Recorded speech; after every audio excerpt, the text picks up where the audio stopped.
వక్ఫ్ బోర్డ్తో పాటు places of worship act 1919 కూడా దానికి కూడా సవరణలు తీసుకురావాలి, దాన్ని కూడా మార్చాలి.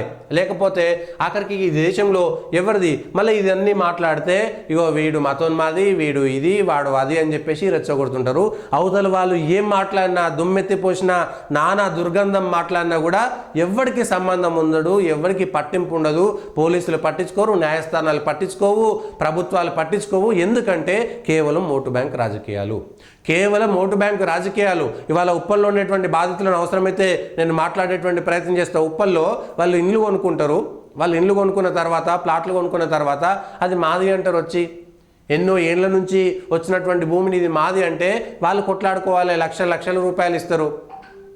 ఈ దేశంలో ఏం జరుగుతుందనేటువంటి చర్చ ఈ దేశంలో ఎంతసేపటికి నాకు రుణమాఫీ అయిందా, నాకు రైతు బంధు వచ్చిందా రాలేదా, నాకు ఉచిత పథకాలు వచ్చినాయా, మహిళలకు ఉచిత బస్సులు వచ్చినాయా, వీళ్ళను ఈ ఉచిత పథకాల పేరు మీద వీళ్ళను బుజ్జగిస్తారు. కానీ అవతల వాళ్ళు ఏ పథకాలు ఇచ్చినా, ఏ పథకాలు ఇవ్వకపోయినా, ఇచ్చినా తీసుకుంటారు, ఇవ్వకపోయినా అడుగుతారు, కొట్లాడి తీసుకుంటారు. మళ్ళీ ఓటేసే కాడికి వస్తే మాది మేమే ఓటేసుకుంటాం అనేటువంటి మాట మాట్లాడుతున్నారు. ఓటు బ్యాంకు రాజకీయాల కోసమే ఇవన్నీ జరుగుతున్నాయి. ఎందుకంటే మళ్ళీ రాజకీయాలు ఎందుకు వస్తున్నాయి, ఓట్లు ఎందుకు వస్తున్నాయి అంటే ఓట్ల కోసమే ఇగో ఈ చట్టాలన్నీ వచ్చినాయి, ఈ చట్టాలన్నీ వచ్చినాయి. ఇవన్నీ మాట్లాడితే వాళ్ళు తప్పుడోళ్ళు అని ఒక మాట అంటారు. దేవుళ్ళను, దేవాలయాల భూములను, ఆ గుళ్ళను, ఆలయాలను ఇష్టం ఉన్నట్టుగా ఎవడు పెడితే వాడు ఏం చేసినా ఎవడు పట్టించుకునేటువంటి నాదుడే లేడు.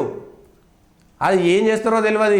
ఇవాళ హిందువు గుడికి పోవాలంటే వాడు పూజించే గుడికి పోయి వాడు 500 రూపాయల టికెట్ కొనాలి, వస్త్రం టికెట్ కొనాలి, పార్కింగ్ టికెట్ కొనాలి, లైన్లో నిలబడే టికెట్ కొనాలి, కొబ్బరికాయ టికెట్ కొనాలి, బోనం టికెట్ కొనాలి, అన్నీ కొనాలి. ఏది ఉండదు. వాడు ఫ్రీగా, వాడు ఒక దేవుడు గుడికి పోలేడు ఉచితంగా. మరి దేవాలయాలను నాశనం చేసేది ఎవడు ఇవాళ?